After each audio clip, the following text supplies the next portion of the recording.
เป็นน้ำไหลใสเย็นวันที่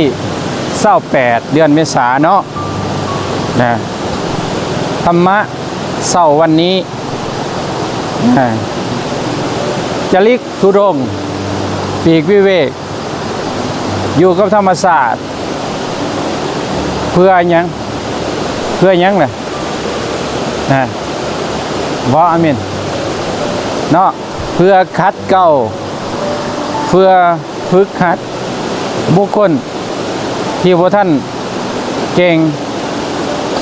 ที่พวกท่านรุดฝนเพื่อสงเคราะห์อนุเคราะห์ญาติโยมให้เขาได้ทำประโยชน์ให้เขาได้สละจากขะความตนีขี้เหนียวออกจากจิตจากใจ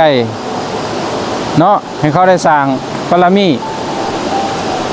สำหรับพระเฮาหรือว่านักปฏิบัติธรรมทั้งหลายถ้าเฮาทำลายอวิชชาความโมโหความโมหะความหลงความโลภความโกรธเฮาทำลายมันได้เฮาสิถอนย่างใจถอนอนุสัยเก่าเห็นอนุสัยเห็นความสิ้นของใจที่เฮาสะสม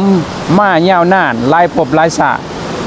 มันสิเป็นความคิดขึ้นมาเวลามันผัสสะเวลามันกระทบมันสิเป็นความคิดของมามันสิปรุงมันสิแต่ง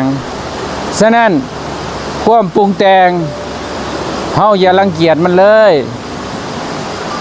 ความปรุงแต่งเฮาอย่าหักมันเลยแค่หยังแค่สังเกตมันเฉยๆแค่เห็นความเกิดดับของมันเฉยๆแค่เห็นว่ามันเกิดแนวใดแค่เห็นว่ามันดับแนวใดนี่แหละเห็นความจริงนี่แหละเห็นความเป็นธรรมศาสตร์ความคิดมันเป็นธรรมศาสตร์เฮาหามันบ่ได้เพียงแต่ว่าเฮาสังเกตเฮาเห็นมันจนเป็นวัฏฏีจนเป็นอนุสัยจนเป็นความสิ้นเคยของเฮาแล้วมันสิเป็นอัตโนมัติอยู่กับความเกิดดับมันได้เนาะเฮาจังสิหลุดออกจากวัฏสงสารโดยที่เฮาบ่ยึดความคิดโดยที่เฮาบ่เอาไปปรุงไปแต่งต่อโดยตัดสะพานระบบปฏิจจสมุปบาทให้มันได้